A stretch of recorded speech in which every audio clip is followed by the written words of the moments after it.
പ്രവാസ ലോകത്ത് നിന്നുള്ള വാർത്തകൾ. പശ്ചിമേഷ്യൻ സംഘർഷം തുടരുന്നതിനിടെ ഗൾഫ് രാജ്യങ്ങൾക്ക് നേരെ ഇറാന്റെ ആക്രമണം. കുവൈറ്റിലെയും ബഹ്റിനിലെയും അമേരിക്കൻ സൈനിക താവളങ്ങൾ ലക്ഷ്യമാക്കിയാണ് ആക്രമണം.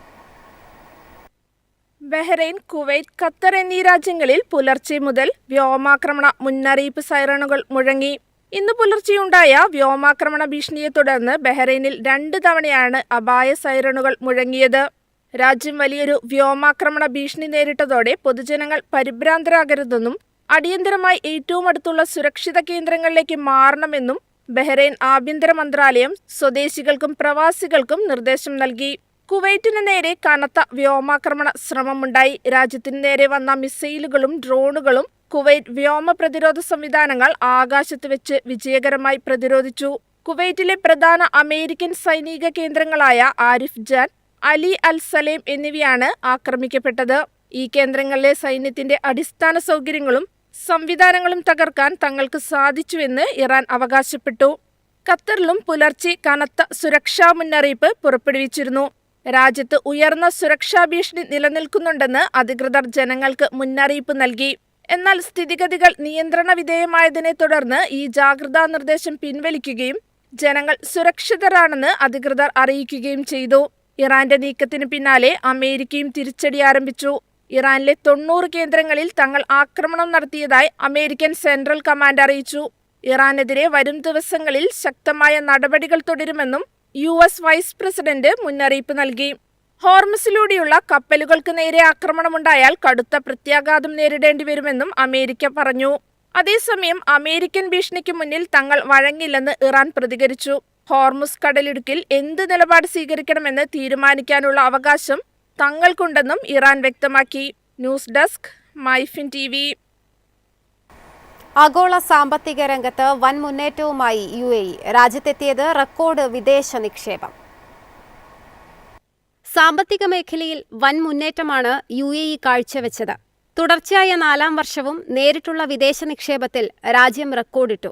2025-ൽ $4,830 കോടി വിദേശ നിക്ഷേപമാണ് UAE സ്വന്തമാക്കിയത്. മുൻ വർഷത്തെ അപേക്ഷിച്ച് 6% വർധനവാണിത്. ഐക്യരാഷ്ട്രസഭയുടെ വ്യാപാര വികസന സമിതി പുറത്തുവിട്ട ലോക നിക്ഷേപ റിപ്പോർട്ട് പ്രകാരം ആഗോളതലത്തിൽ ഏറ്റവും കൂടുതൽ വിദേശ നിക്ഷേപം ആകർഷിക്കുന്ന രാജ്യങ്ങളുടെ പട്ടികയിൽ UAE 9ാം സ്ഥാനത്തേക്ക് ഉയർന്നു. ആഗോള നിക്ഷേപകരുടെയും അവസരങ്ങളുടെയും പ്രധാന കേന്ദ്രമായി UAE മാറിയെന്ന് UAE വൈസ് പ്രസിഡന്റും പ്രധാനമന്ത്രിയും ദുബായ് ഭരണാധികാരിയുമായ Sheikh Mohammed bin Rashid Al Maktoum പറഞ്ഞു. രാജ്യത്തെ ആകെ വിദേശ നിക്ഷേപ ശേഖരം 1.17 ലക്ഷം കോടി ദിർഹമായി ഉയർന്നതായും അദ്ദേഹം വ്യക്തമാക്കി.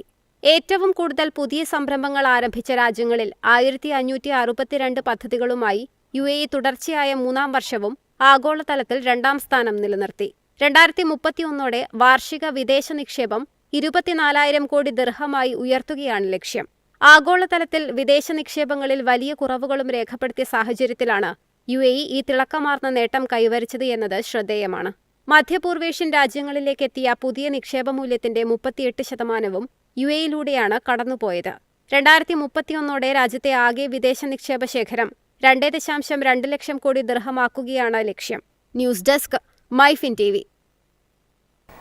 ഇന്ത്യ ഒമാൻ ഉഭയകക്ഷി ബന്ധം കൂടുതൽ ശക്തിപ്പെടുത്താൻ വിദേശകാര്യമന്ത്രി ഡോക്ടർ S ജയശങ്കറിന്റെ ഒമാൻ സന്ദർശനം. ഇരു രാജ്യങ്ങളും തമ്മിലുള്ള വ്യാപാരം കൂടുതൽ മെച്ചപ്പെടും. ഇന്ത്യൻ വിദേശകാര്യമന്ത്രി ഡോക്ടർ S ജയശങ്കർ ജൂലൈ 9-10 തീയതികളിൽ ഒമാൻ സന്ദർശിക്കും. ജയശങ്കർ വിദേശകാര്യമന്ത്രിയെ ചുമതലയേറ്റ ശേഷം നടത്തുന്ന 3ാമത്തെ ഔദ്യോഗിക ഒമാൻ സന്ദർശനമാണിത്. ഇന്ത്യയും ഒമാനും തമ്മിലുള്ള ചരിത്രപരവും തന്ത്രപ്രധാനവുമായ പങ്കാളിത്തം കൂടുതൽ വിപുലീകരിക്കുക എന്നതാണ് സന്ദർശനത്തിന്റെ പ്രധാന ലക്ഷ്യം. സന്ദർശനത്തിനിടെ ഒമാനിലെ ഉന്നത നേതൃത്വവുമായി ജയശങ്കർ കൂടിക്കാഴ്ച നടത്തും. വ്യാപാരം, നിക്ഷേപം, ഊർജ്ജ സഹകരണം, സമുദ്ര സുരക്ഷ, പ്രതിരോധം, ഭക്ഷ്യസുരക്ഷ, സാങ്കേതികവിദ്യ, ആരോഗ്യം, ലോജിസ്റ്റിക്സ്, തുറമുഖ വികസനം എന്നിവയുൾപ്പെടെയുള്ള മേഖലകളിലെ സഹകരണം കൂടുതൽ ശക്തിപ്പെടുത്താനുള്ള സാധ്യതകൾ ചർച്ച ചെയ്യും. ഖത്തർ, ബഹ്റൈൻ, കുവൈറ്റ് എന്നിവിടങ്ങളിലെ സന്ദർശനങ്ങൾക്ക് ശേഷമാണ് S ജയശങ്കറിന്റെ ഒമാൻ സന്ദർശനം.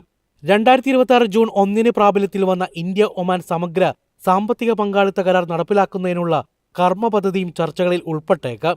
2028-29 കാലയളവിലേക്കുള്ള ഐക്യരാഷ്ട്രസഭയുടെ സുരക്ഷാ സമിതിയിലേക്കുള്ള തിരഞ്ഞെടുപ്പിൽ ഇന്ത്യയുടെ ഔദ്യോഗിക പ്രചാരണം ആരംഭിക്കുന്നതിന് അദ്ദേഹം 2026 ജൂലൈ 13 ന്യൂയോർക്കിലേക്ക് പോകും. തുടർന്ന് 2026 ജൂലൈ 14-15 തീയതികളിൽ ബ്രസൽ സന്ദർശിക്കുന്ന അദ്ദേഹം മൂന്നാമത് India Europe union trade and technology council യോഗത്തിൽ പങ്കെടുക്കുകയും യൂറോപ്യൻ യൂണിയനിലെയും ബെൽജിയത്തിലെയും തന്റെ സഹപ്രവർത്തകരുമായി ചർച്ചകൾ നടത്തുകയും ചെയ്യും. News desk MyFin TV. എളുപ്പത്തിൽ സമ്പാദ്യം വളർത്താം. ഇന്ന് തന്നെ മൈഫിൻ TV ആപ്പ് ഡൗൺലോഡ് ചെയ്യൂ.